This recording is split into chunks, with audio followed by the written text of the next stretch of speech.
시장 주요 이슈 짚어보면서 앞으로의 시장 방향성 그리고 어떻게 대응을 하면 좋을지 대응 전략 같이 모색을 해보는 신승현의 애프터눈 시간입니다.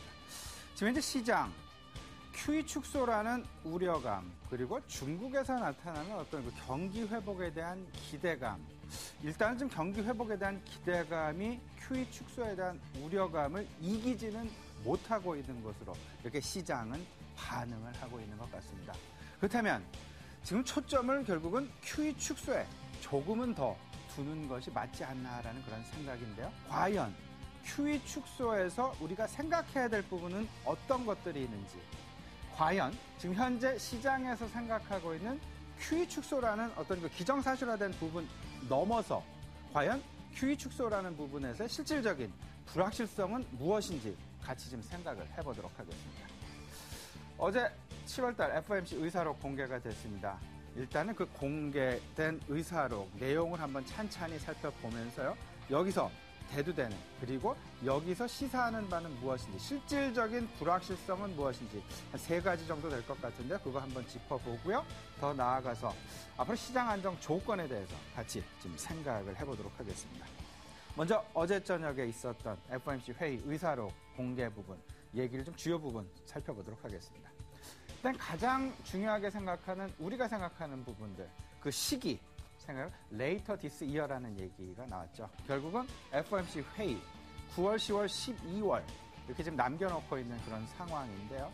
결국은 9월, 10월, 12월 중에 한 가지가 될 것이다라는 그런 가능성 높아지고요. 더 나아가서는 대부분의 전략가들 일단은 9월 쪽에 지금 시장에 초점이 맞춰지고 있다라는 것 생각을 좀 해보셔야 됩니다.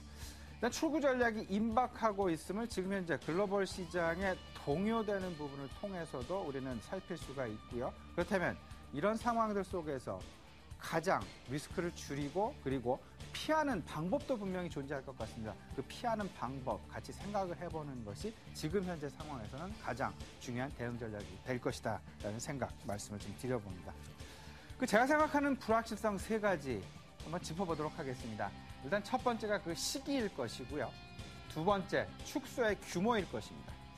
그리고 마지막, 3번째, 축소의 대상이 과연 국채 쪽으로 대상의 무게중심을 가질 것이냐 아니면 모기지 채권 쪽에 그 대상이 쏠릴 것이냐. 이 3가지가 결국은 시장 내에서 지금 현재 출구 전략 관련된 가장 큰 불확실성 3가지다라고 요약이 될 것 같습니다. 방금 말씀드렸던 부분 9월, 10월, 12월 어쨌든 시장에서는 지금 현재 9월 쪽에 조금은 더 무게중심을 두고 있고요. 9월, 12월로 갈수록 일단은 시간이 지나갈수록 그 가능성은 증가하는 시간의 한 수를 가지고 있다는 것. 어쩌면 시장에서는 이런 부분을 기대할지도 모릅니다. 빨리 발표가 되었으면 하는 오히려 불안에 떨기보다는 뚜껑을 열어서 불확실성을 제거하면서 오히려 경기에 대한 관심을 더 이끌어내면서 시장의 방향성이 다시금 긍정적으로 선회하는 이런 부분을 기다리고 있지 않나 이런 생각인데요. 하여튼 지금 기다려봐야 될 그런 상황이 아닐까 싶습니다. 두 번째, 축소 규모입니다. 시장에서는 지금 현재 월 850억 달러의 채권을 매입을 하고 있죠. 이 부분 자체가 한 200억 달러 정도 축소를 하면서 650억 달러 정도의 규모로 이제 확정이 될 것이냐 아니냐. 이 부분에 지금 관심이 쏠려 있고요. 만에 하나 시장에 생각하는 컨센서스 200억 달러의 규모 축소보다 더 그 규모의 축소 부분이 확대가 된다면 시장은 한 번 더 크게 요동을 칠 가능성 있다라는 것도 염두에 두셔야 되겠습니다. 마지막, 축소의 대상이 되겠습니다. 지금 현재 국채 반, 모기지 반, 반반씩 섞어서 지금 850억 달러 사고 있죠. 근데 이 부분 만약 국채 쪽에서 축소의 규모가 더 크게 나타난다거나 아니면 모기지 쪽에서 축소의 규모가 더 크게 나타난다라는 어떤 그런 그 2가지 엇갈릴 그 시나리오가 분명히 존재를 합니다. 이 상황 속에서 일단 시장은 국채 채권 매입액의 축소 쪽에 조금 더 무게중심을 두고 있고요. 그 가장 큰 이유, 어쨌든 모기지 시장을 안정시키면서 주택 시장의 지금 현재 긍정적인 방향성 계속 유지시키려는 그런 노력 분명히 들어갈 가능성이 있을 것이다. 주택 시장이 안정되어야만 내구재 소비가 증가될 것이고 그 내구재 소비의 증가는 결국은 제조업 전반적인 경기의 확대를 가지고 오고 그 부분이 고용 창출로 이어지는 어떤 그 선순환 고리의 가장 중심적인 어떤 핵이 될 가능성이 있기 때문에 그런 말들이 나오지 않나 생각이 되는데요.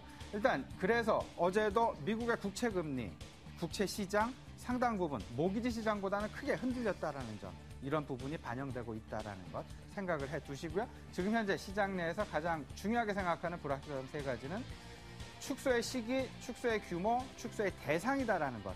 이 부분에 꼭 초점을 맞추셔서 대응 전략을 구사하셔야 되겠다 말씀드려봅니다. 시장에서 기다리는 부분은 뭐니 해도 불확실성의 해소가 아닌가 이렇게 좀 생각이 됩니다.